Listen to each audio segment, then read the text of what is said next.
अध्याय 2 श्लोक 27 भागवत गीता। जातस्य हि ध्रुवो मृत्योर् ध्रुवं जन्मामृतस्य च तस्माद् अपरिहर्यार्थे न त्वं सोचितुम् अर्हसि। अनुवाद: जिसने जन्म लिया है उसकी मृत्यु निश्चित है और जो मर गया है उसका पुनर्जन्म अवश्यंभावी है।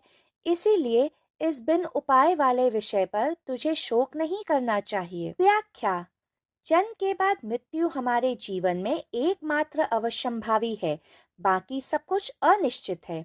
जो जन्म लेता है वह मरता भी है और वह मरने के बाद अवश्यंभावी फिर से जन्म लेता है, जब तक उसे जन्म और मृत्यु के इस निरंतर चक्र से मुक्ति नहीं मिल जाती है।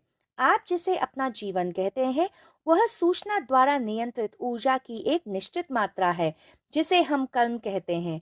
यह हमारे जीवित होने का कारण बनता है। हमारे कर्म ही हमारे जन्म के क्षण से लेकर आज तक और कहा जाए मृत्यु के क्षण तक हमारे जीवन का निर्माण करते हैं। कर्म 4 प्रकार के होते हैं: संचित कर्म, प्रारब्ध कर्म, वर्तमान कर्म और आगामी कर्म। वर्तमान कर्म यह वह कर्म है जिन्हें हम वर्तमान में कर रहे हैं, यानी कि अभी कर रहे हैं। आगामी कर्म यह वह कर्म है जो अनिवार्य है। हम आज जो चुनाव करते हैं उसका हमारे कल पर सीधा असर पड़ता है। हम वर्तमान क्षणों में जो करते हैं वह निर्धारित करता है कि हमारे भविष्य में क्या होगा। यह वह कर्म है जो हमारे वर्तमान कर्मों पर निर्धारित हैं। इसलिए आगामी कर्मों को बदलने का विकल्प बहुत कम होता है। संचित कर्म यह कर्म का वह भंडार है जो जब से हम एक कोशिकीय प्राणी थे तब से अब तक की सूचनाओं का संचय है। अगर आप गहरे ध्यान की स्थिति में पहुंच जाएंगे तो आप स्वयं इसका अनुभव कर सकते हैं, जैसे बुद्ध ने किया था। जातक कथाएं इसी बात का प्रमाण है। हम कह सकते हैं कि यह हमारे सारे जन्मों के कर्मों का भंडार है, इसलिए हम इसे संचित कर्म कहते हैं। प्रारब्ध कर्म यह कर्म इस जीवन के संचित कर्मों के भंडार से आवंटित एक निश्चित मात्रा में सूचना है। प्रकृति इस जीवन में हमें उतने ही कर्म स्मृतियां आवंटित करती है जितना हम संभाल सकते हैं। हमारे इस जीवन काल में हमारा उद्देश्य कम से कम अपने संचित कर्मों के भंडार से आवंटित प्रारब्ध कर्मों की इस निश्चित मात्रा को समाप्त करना होना चाहिए, परंतु हम अपने हर जीवन काल में निष्कर्म बनने के बजाय और कर्म संचित करते हैं।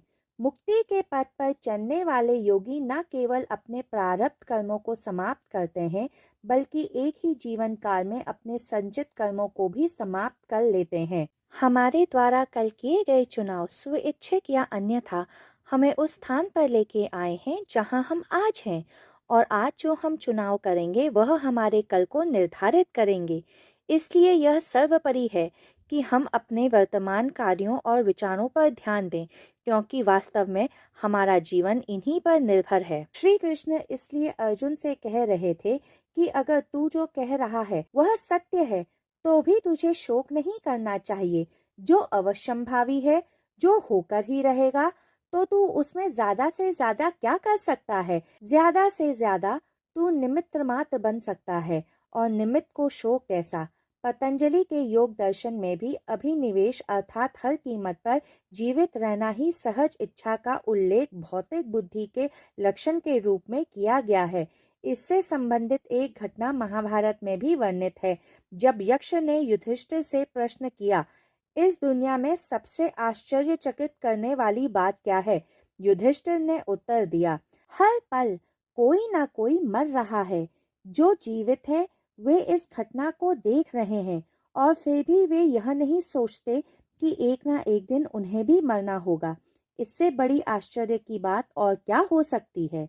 यह हमारे जीवन का एक सत्य है कि हर क्षण हमारे भौतिक शरीर के अंदरूनी अंगों में और कोशिकीय स्तर पर मृत्यु हो रही है। इस कारण चिकित्सक यह जान सकते हैं कि हमारी आयु क्या है। अगर हम जीवन में हर क्षण जागरूक रहेंगे तो हमें मालूम होगा कि जीवन और मृत्यु दोनों प्रतिक्षण घटित होते हैं। हर भीतर ली गई सांस के संग जीवन है और हर बाहर छोड़ी गई सांस के साथ मृत्यु है। अगर आपको मेरे इस श्लोक की व्याख्या पसंद आई हो तो कृपया कर मेरे चैनल द मिस्टिक डीमिस्टिफाई को लाइक, शेयर और सब्सक्राइब करें। जय श्री कृष्ण।